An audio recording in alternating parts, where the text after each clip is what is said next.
औज़ुबिल्लाहि मिनश्शैतानिर्रजीम बिस्मिल्लाहिर्रहमानिर्रहीम। चौथा सवाल काफ़ी लंबा सवाल था जी, उसको मैंने दो हिस्सों में तकसीम किया। तो चौथा और पांचवा सवाल बेसिकली दो सवाल जो उनसे हैं वो एक ही सवाल के दो हिस्से हैं। तो पहला जो सवाल है वो ये है कि जी लोग इतनी गलत बातें करते हैं और फिर उनसे कुछ कहा जाए तो आर्गूमेंट शुरू कर देते हैं, बदतमीज़ी भी उतर आते हैं। तो पहला सवाल ये है, क्या होता जा रहा है लोगों को? मेरे ख्याल है इससे पहले तो एक बात, तो मेरा एक प्रोग्राम मैंने किया था कि बिहेवियर में क्या चीज़ें लोगों में आ गई हैं और उसमें क्यों लोग इतने गुस्सीले और उसका गुस्से वाले क्यों हो गए हैं, इमोशनल उनका इम्पल्सिव क्यों हो गए हैं, इमोशनल क्यों हो गए हैं। इसमें मैंने एक प्रोग्राम किया, वो ज़रूर देखिएगा। आगे बात बढ़ाते हैं। जो आप कह रही हैं ठीक कह रही हैं, ऐसा ही है। याद रखिए कि जो आर्गूमेंटेटिव पीपल हैं, जिनके बारे में आप बहस करने वाले लोग कहते हैं, ये हमेशा से रहे हैं। और इंसान की फितरत ऐसी है कि वो कोई गलत काम कर नहीं सकता। तो उसने गलत काम भी करना है तो उसने उसको जस्टिफाई ज़रूर करना है, तो जिस पे आर्गूमेंट शुरू हो जाते हैं। लेकिन हाँ, एक चीज़ है जो कि परेशान कुन है, और वो ये है कि रिसर्च बताती है कि जो दो तरह के आर्गूमेंटेटिव लोग हैं, जो क्रॉनिक आर्गूमेंटेटिव लोग हैं, उनकी तादाद मुआशरे में बढ़ती चली जा रही है।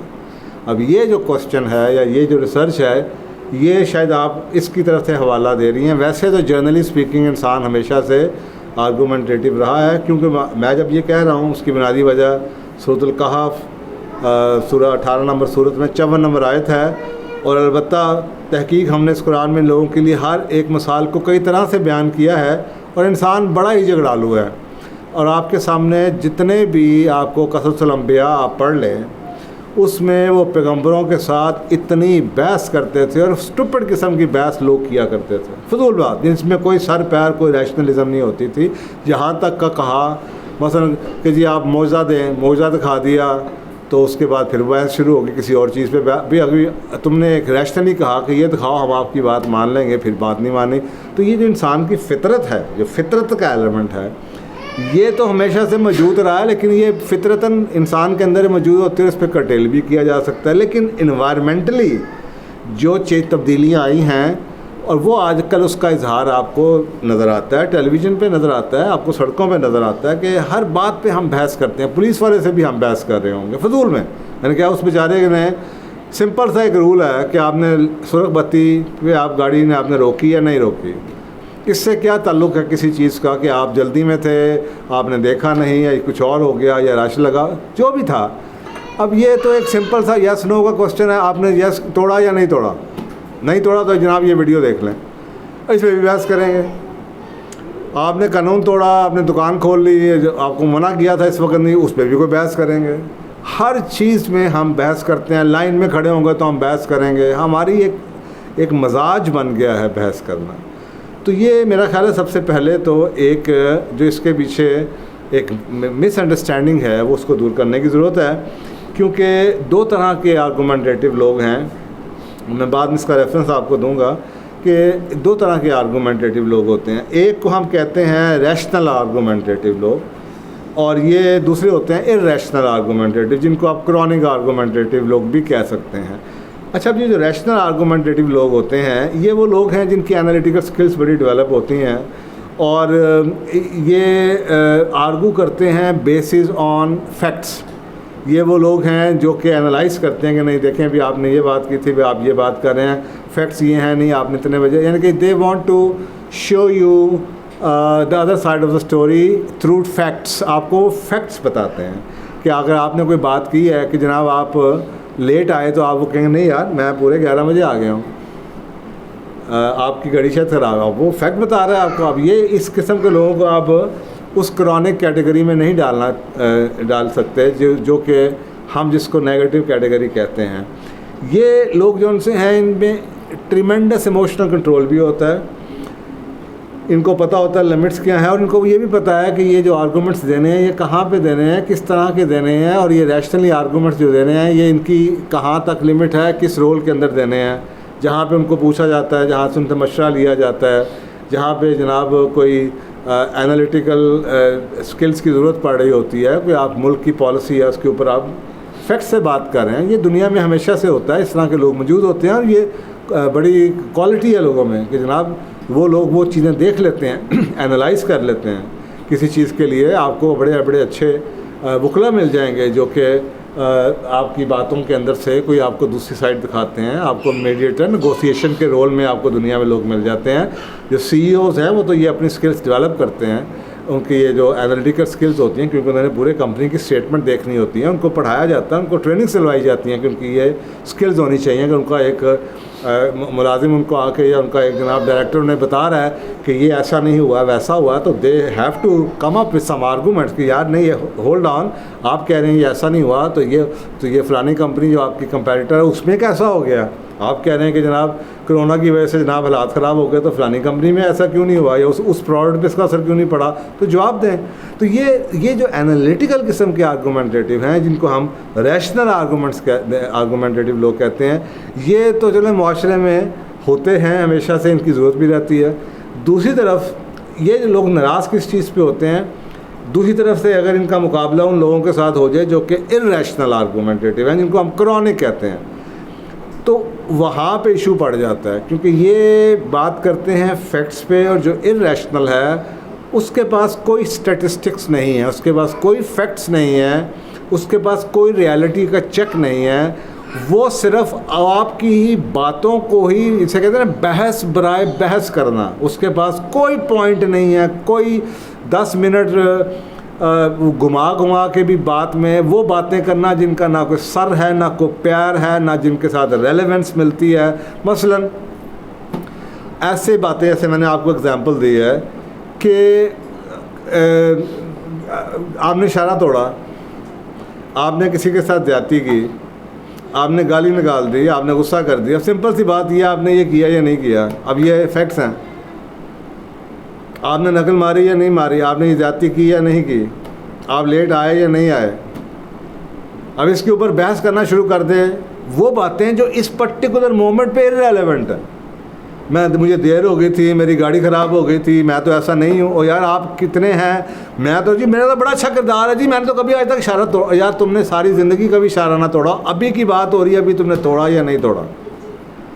अब ये उस वक्त बात इररिलेवेंट है, लेकिन एक अकल वाले एनालिटिकल आदमी को वो सिंपल सी बात कहेगा, I am sorry I know I made the mistake, वो जस्टिफाई करने की कोशिश नहीं करेगा। तो ये जो आप शायद बात पूछ रही हैं, ये उन लोगों के बारे में जो बहस पर है, बहस करेंगे।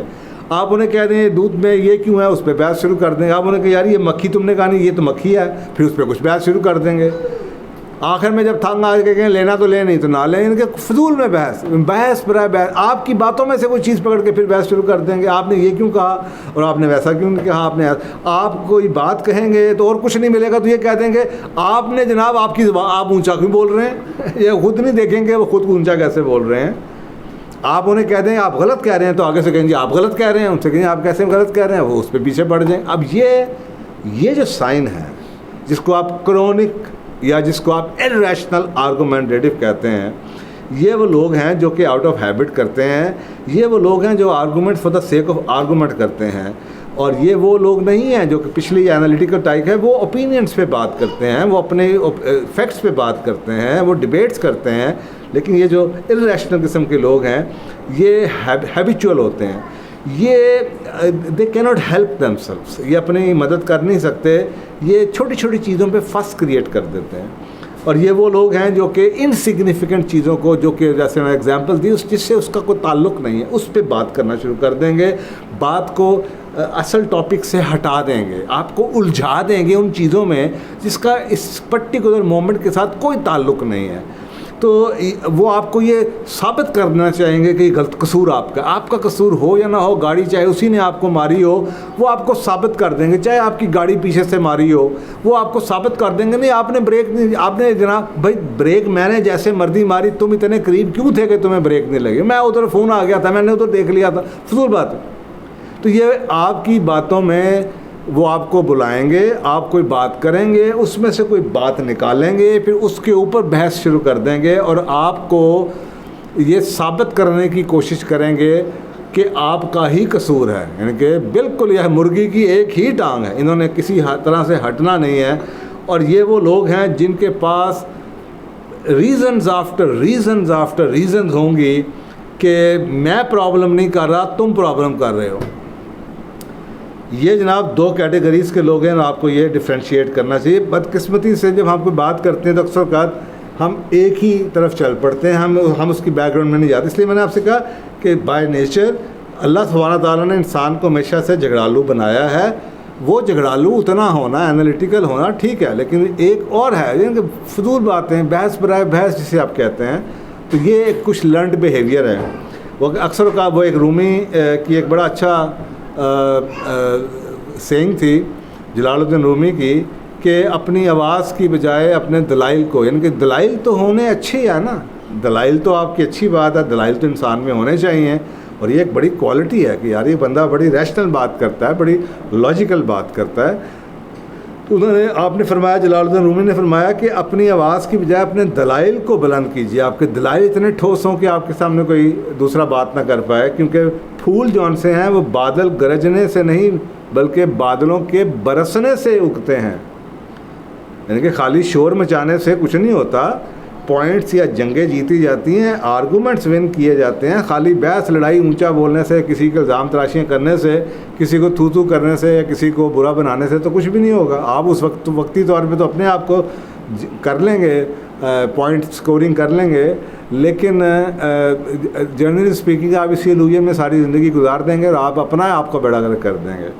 सो अब ये लोग कौन हैं? अब बिहेवियर्स के बारे में कहता है कि ये जो लोग हैं ना, दे आर नॉट वेल। ये लोग दिमागी तौर पे, साइकोलॉजिकली, नफ्सियाती तौर पे ये ठीक नहीं है। इनको क्रॉनिक स्ट्रेस भी हो सकता है और बचपन में नेगलेक्ट हो सकता है। मसलन ये जो नर्चरिंग कह रहा हूँ ना, अगर आपको पता हो कि इंसान की तबीयत का 80% उसकी फितरत है, 20% फितरत है, 80% उसकी नर्चरिंग है, उसकी तरबिया है, तो इनके चाइल्डहुड में कोई हो सकता है कि नेगलेक्ट हुआ हो, जिसकी वजह से ये उनका डिफेंस मैकेनिज़्म है कि जो ही कोई आदमी कोई लॉजिक की बात करता है और इनको लगे ये पॉइंट हार रहे हैं, तो ये उसको अपनी ईगो का मसला बना के ये अपने डिफेंस मैकेनिज़्म को खड़ा कर देते हैं और उस पर अटैक कर देते हैं। ये उनका अटैक मैकेनिज़्म है, ये उनका डिफेंस मैकेनिज़्म है। ये क्रॉनिक स्ट्रेस की वजह से हो सकता है, नंबर 1। नंबर 2, ये उनके चाइल्डहुड में निगलेक्ट हो कि ऐसे लोग अपने सर्वाइवल के लिए अब्यूज़ हुआ हो, इमोशनल अब्यूज़ हों, बच्चों माँ बाप ने छोड़ दिया हो, किसी मुश्किल हालात में से गुज़रते रहे हों, किसी टफ़ इन्वायरमेंट में रहें जहाँ पे उनको जनाब अपने सर्वाइवल के लिए एज अ स्ट्रैटेजी अटैक करना ये सीख जाएं। ये वो लोग हो सकते हैं जिनको किसी ऐसे दबे हुए माहौल में, सरप्रस्त माहौल में हों जहाँ पे इनकी आवाज़ को ना सुनता हो और इनको अपने आप को चीखना पड़ता हो, चिल्लाना पड़ता हो अटेंशन लेने के लिए, या अपनी अना को बिल्ड करने के अंदर से खोखले हैं। ये अंदर से खोखले लोग हैं, इनके पास इतना लॉजिक नहीं है, इतना दिमाग नहीं है, रैशनल एबिलिटी नहीं है कि ये किसी चीज़ को एनालाइज कर सकें। तो ये अपनी पॉइंट स्कोरिंग सिर्फ एनालिटिकल एबिलिटी से हट के अपनी ज़बान से बहस बराए बहस करके दूसरे को लेट डाउन करने की कोशिश करते हैं। और दूसरी एक और वजह भी हो सकती है नर्चरिंग के अंदर के मीडिया में ऐसे प्रोग्राम्स देख देख के, सड़कों पे आप ऐसी चीज़ें देख देख के, आगे पीछे गली मोहल्लों में ऐसी बातें देख के आप लड़ाके बन जाते हैं। आप समझते हैं यही सर्वाइवल का तरीका है। और ये क्योंकि कहा जाता है ये लोग वेल नहीं हैं, ये लोग ठीक नहीं हैं, ये साइकोलॉजिकली मेंटली बैलेंस्ड नहीं हैं, तो इनको ऐसे ही अगर आप समझें और इनको आप एम्पैथी रखिए इनके साथ कि यार दे आर नॉट वेल। ज़रूरी नहीं कि आपने उनके साथ पॉइंट स्कोरिंग करनी है या उनको आपने हराना है। तो इनके साथ आप, इट इज़ ऑलमोस्ट इम्पॉसिबल, आपको अंडरस्टैंड करना चाहिए कि ये नामुमकिन है ऑलमोस्ट कि वो आपके व्यूज़ को कंसीडर करें।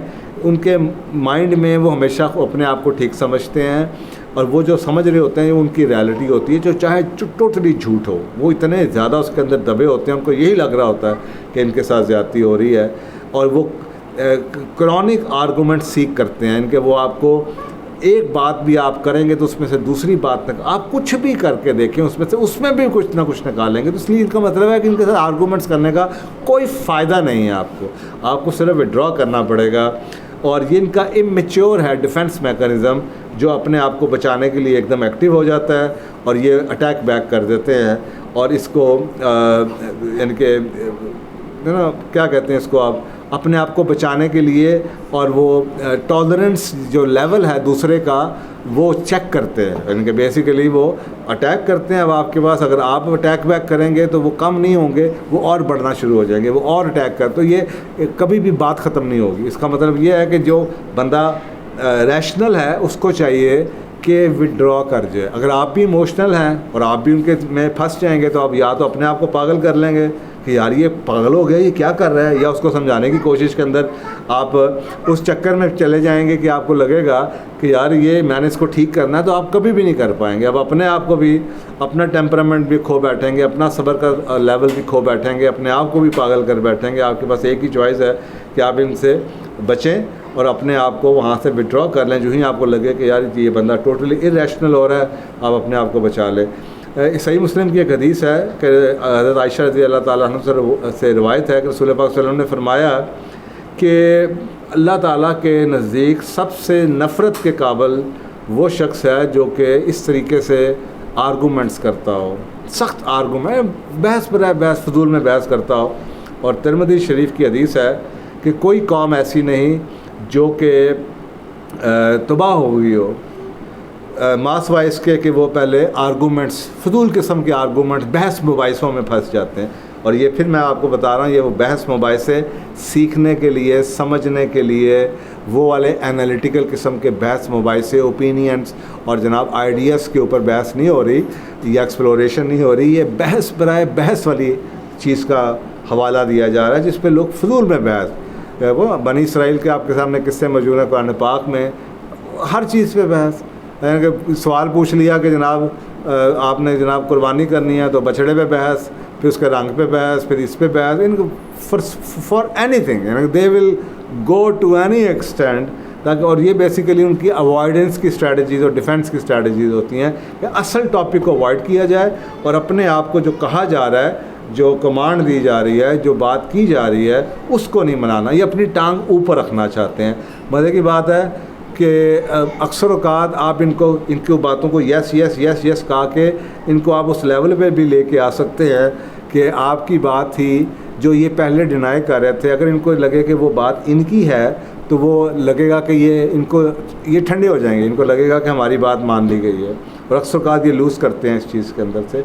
लेकिन इंशाल्लाह उसके ऊपर स्ट्रैटेजीज़ के ऊपर फिर बात करेंगे।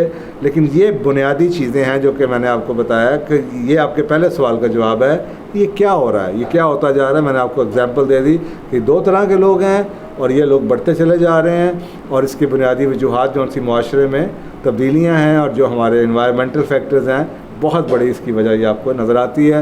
लोग वीक हैं, अंदर से उनकी सेल्फ इस्टीम है नहीं, खोखले हैं और अपने पावर गेम्स हैं और वो अपने आप को या तो बचाने के लिए अगर किसी ऐसे इन्वायरमेंट में रहते हैं या अपने आप को ऊंचा लगाने के लिए, उसमें कमी होगी, कुछ जाहिल है, गवार है, पढ़ा लिखा नहीं है और मुआशरे में स्टेटस नहीं है, समझ नहीं है किसी को, तो वो उसका ये डिफेंस में अपने आप को बूस्ट करने का, मैं आपको एक छोटी सी एग्जांपल देकर ये बात ख़त्म करता हूँ कि एक घोड़ी वाला टांगे पे एक जा रहा था, होगा कोई काम शाम, जैसे खोती गाड़ी नहीं होती वो कूड़ा उठाने वाले, उसके पीछे एक गाड़ी वाला खड़ा हुआ था। पढ़ा लिखा आदमी लग रहा था, बड़ी कीमती उसकी गाड़ी थी। तो वो जो घोड़ी थी उसकी वो पीछे आनी शुरू हो गई। अब वो जो पीछे वाला आदमी था वो नर्वस हो गया क्योंकि उसको था कि मेरी गाड़ी के साथ ये टक्कर हो जाएगी। उसने हॉर्न पे हाथ रख दिया। तो बजाय इसके कि वो अगला बंदा उसकी समझता, वो आगे से खोती वाला कहता है, बाऊ गड्डी नु पीछे कर, खोती बेज़ुबान है, ये खोती नहीं मेरी गाल सुन रही। यानी कि बजाय इसके कि वो ये शर्म उसको आए, बजाय इसके कि वो ये सोचे कि हाँ उस बेचारे का क्या कसूर है जो पीछे जिसकी तरह मेरी खोती है, he is trying to justify the behaviour of the donkey, और वो उसको बता रहा है कि तू गाड़ी पीछे कर। वो गाड़ी कहाँ पे पीछे करे, उसके पीछे तो और गाड़ी खड़ी हुई है। तो मुझे हैरानगी हुई कि ये जो आगे गधा गाड़ी वाला है, इसको इस वक्त ना इसकी ईगो हर्ट हुई है क्योंकि वो देख रहा है कि यार मेरे फटे हुए कपड़े हैं, मेरे पास तो कुछ है नहीं, ये बड़ा एसी की गाड़ी में बैठा हुआ अपने आप को क्या समझता है, अब उसने उस पर अटैक कर दिया है, ओ पीछे हटोए ना। इस तरह के आपको मैं बता रहा हूँ कि सेल्फ स्टीम के हवाले से अगर आप साइकोलॉजी पढ़ें तो आपको बहुत लोग नज़र आते हैं जो अपने आप को बूस्ट देने के लिए या बचाने के लिए डिफेंस मैकेनिज्म है, या अपने आप की ईगो को बूस्ट देने के लिए दूसरों को लेट डाउन करते हैं। तो आई होप कि आपको ये बात समझ आ जाएगी। तो अपने आप को परेशान ना कीजिए, अपने आप को वरी ना कीजिए, अपना खून मत जलाइए। और बाकी दूसरा जो सवाल आपका है कि इनको कैसे हैंडल किया जाए, तो वो मैं आपको नेक्स्ट सवाल में जवाब देता हूँ। जज़ाकल्लाह।